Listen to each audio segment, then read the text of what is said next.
The Hong Kong government, like lots of governments throughout Asia, is having to deal with the disposal of its residual waste. And many of them are looking at investing large sums of money in more advanced technologies for the disposal of that material.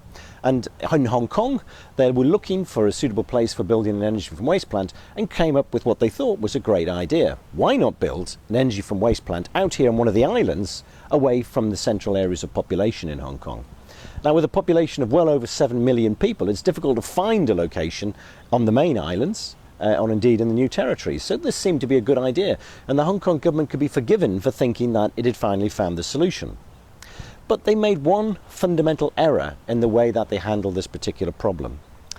They got themselves into a bit of a corner when they were finding that the capacities in their landfill sites that were servicing the population were filling up rapidly, and they've had great difficulty getting extensions to those landfills. That means the pressure is now on to find a suitable solution. And they started talking to the public about the building of a large scale, and I mean large scale, well over 750,000 tonne plant being built. And they started talking to the population before they'd established the context for the disposal of that waste. And most people who are concerned about the environment have identified that what you really should be doing is finding the most suitable ways to first minimise, secondly recover, and thirdly recycle and reprocess the material before you get anywhere near residual waste disposal.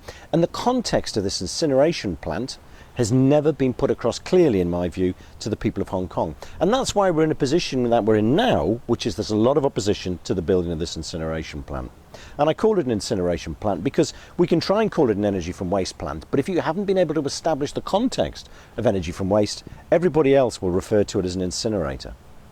So I think what's happened here is pretty typical of what's happened in a lot of other locations where municipalities have been studying themselves to come up with what they believe is a good solution, and as soon as they start talking to the public, they get a negative knee-jerk reaction.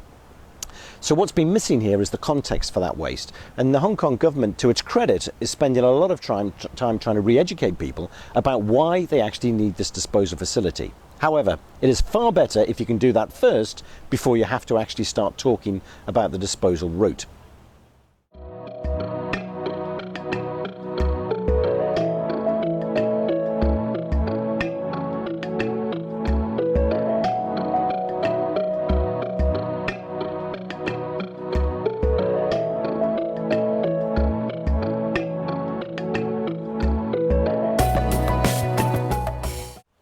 So without the establishment of that context, what the Hong Kong government has actually done is shot themselves in the foot a little, because to actually make their waste management strategy work, they need to positively engage with the people of Hong Kong to get them to be more involved with the recovery and recycling of their wastes more than it's ever happened previously.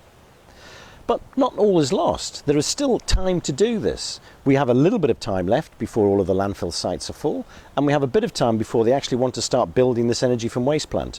But I think what really needs to happen now is the government needs to develop a proper integrated communication strategy to make sure that context, reasoning, and what the public need to do to help is clearly communicated right across the population of the island. And not forgetting engagement with businesses, because again, although municipal solid waste is a significant proportion of the waste that needs to be disposed of here, we have all the commercial and industrial waste that also needs to be reprocessed and managed effectively over the next few years. So all is not lost, but if we are going to do this effectively within the time frames that the government has to actually get the solution in place, we have to start working effectively now.